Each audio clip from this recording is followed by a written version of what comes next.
UFO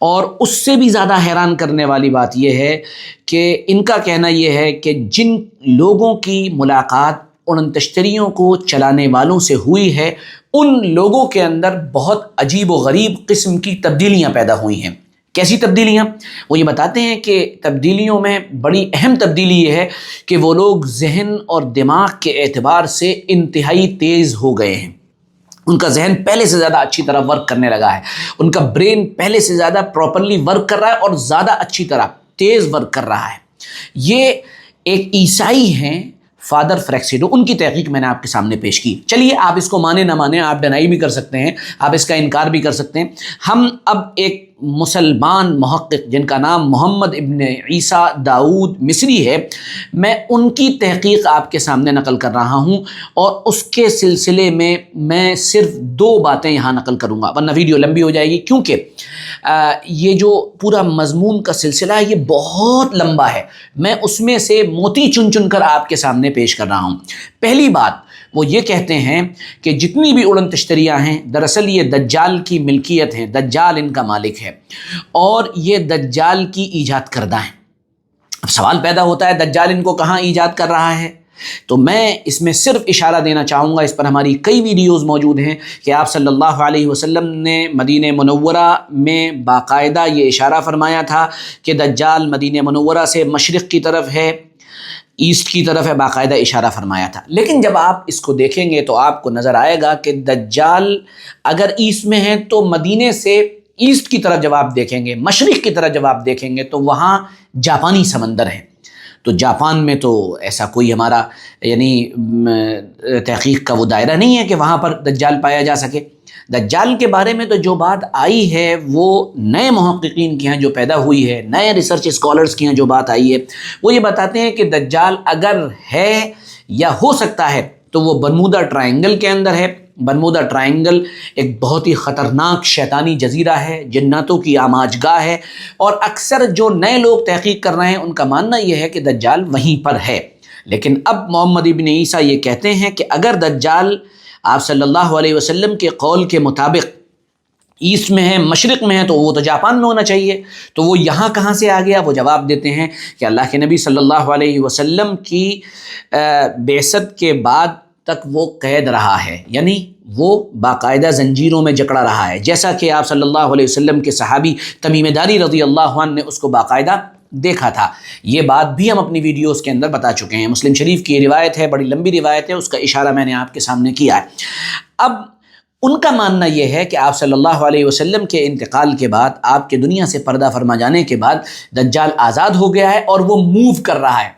ہو سکتا ہے یہ ان کی رائے ہو، لیکن جو تحقیق ہے، جو نئی رائے ہوتی ہیں، جب آپ اقدام کرتے ہیں تو اس میں اس طرح کی باتیں آتی ہیں۔ ہم ان کی رائے سے اتفاق کا اظہار تو نہیں کر رہے ہیں، لیکن یہ ان کا جواب آپ کے سامنے نقل کر رہے ہیں۔ دوسری بات وہ یہ کہتے ہیں کہ دجال کا جو مشن ہے، اس پورے مشن میں چاہے وہ اڑن تشتریوں کی تیاری کا ہو، یو ایف اوز کو کنٹرول کرنے کا ہو، یا اس کی رفتار کا ہو، یا غیر معمولی اس کی حرکت کا ہو، جو کچھ وہ دنیا میں ہو رہا ہے، ان کا ماننا یہ ہے کہ ابلیس اور شیاطین یہ پوری طاقت کے ساتھ دجال کے ساتھ ہیں۔ یہ بات تو ہم اور آپ پہلے سن چکے ہیں، بار بار سنتے چلے آئے، ممبر و محراب سے یہ بات لگاتار ہوتی رہی ہے کہ دجال جو ہوگا وہ یعنی اس کو اللہ تعالیٰ نے اتنی طاقت دی ہوگی کہ انسان حیران رہ جائے۔ اور یہ بھی سن چکے ہیں کہ شیطان کے تیروں میں آخری تیر، شیطان کے تیروں میں طاقتور ترین تیر، شیطان کے ترکش کا آخری تیر جو ہوگا وہ